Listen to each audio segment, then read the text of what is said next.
Sejarah dan perkembangan Yayasan Al-Wahidiyah. Gunung Perahu Tambak Omben Sampang.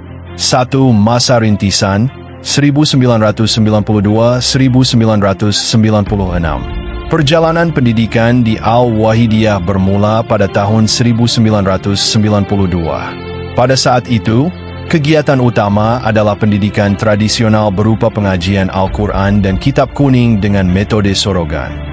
Awalnya, santri yang menetap hanya berjumlah 2 orang, santri colokan yang menjadi hodam dapur. Kemudian, pengasuh dipercaya untuk membimbing santri dari Pondok Pesantren Ansarus Salafiyah. Selama 5 tahun pertama, jumlah santri fluktuatif antara 2 hingga 3 orang, di mana pengasuh dengan sabar mendidik mereka beriringan dengan mendidik putra-putri beliau sendiri. 2. Lahirnya gagasan pendidikan formal 1997. Seiring bertambahnya usia putra-putri pengasuh, muncul tantangan baru. Ketiadaan lembaga pendidikan formal, Raudlatul Atfal Taman Kanak-Kanak, di wilayah tersebut. Nyai Hajah Inani Al-Mukarramah, SPDI, sebagai sosok ibu sekaligus pendidik, melihat pentingnya integrasi antara pendidikan formal dan non-formal.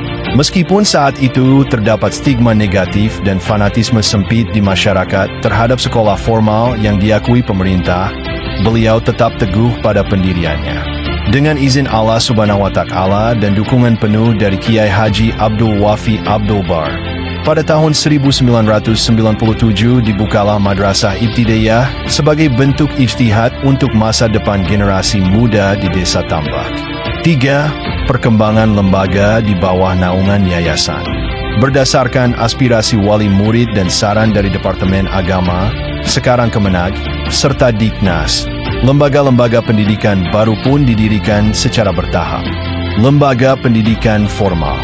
Taman Kanak-Kanak, Raudlatul Atfal berdiri tahun 1992. Madrasah Ibtidaiyah Raudlatul Atfal berdiri tahun 1997. Madrasah Sanawiyah Raudlatul Atfal berdiri tahun 2002. Madrasah Aliyah Al-Wahidiyah berdiri tahun 2010. Lembaga pendidikan non-formal. KB, Kelompok Belajar Al-Wahidiyah, jenjang PAUD untuk anak usia dini. Madrasah Diniyah Ula Bustano Atfal berdiri tahun 1997.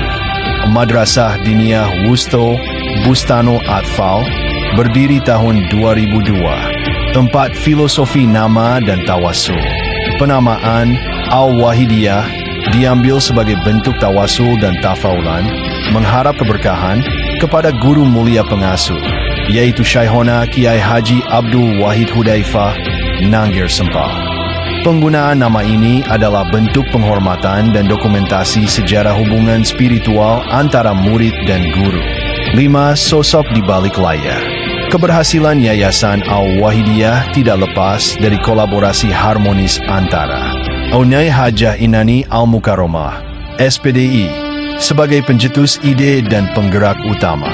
Beliau membuktikan dedikasinya terhadap ilmu dengan menyelesaikan gelar sarjananya justru setelah memiliki 4 orang anak, di tengah kesibukan mengasuh pesantren.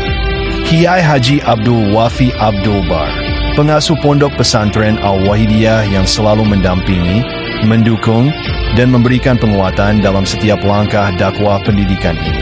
6. Visi dan afiliasi. Yayasan Al-Wahidiyah tetap istiqomah bergerak di jalur pendidikan dan sosial dengan menyebarkan ilmu yang bermanfaat bagi masyarakat baik melalui pendidikan formal maupun majelis taklim.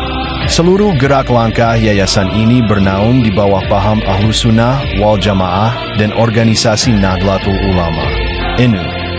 Jadi secara ringkas dapat dipahami bahwa pendiri adalah Kiai Haji Abdul Wafi Abdul Bar, SPI, dan Nyai Hajah Inani Al-Mukarramah, SPDI. Inspirasi nama KH Abdul Wahid Hudaifah, Nangger Sempal. Karakteristik perpaduan antara nilai salaf, Kitab Kuning, dan sistem formal pemerintah. Lokasi Gunung Perahu Desa Tambak Omben Sampang.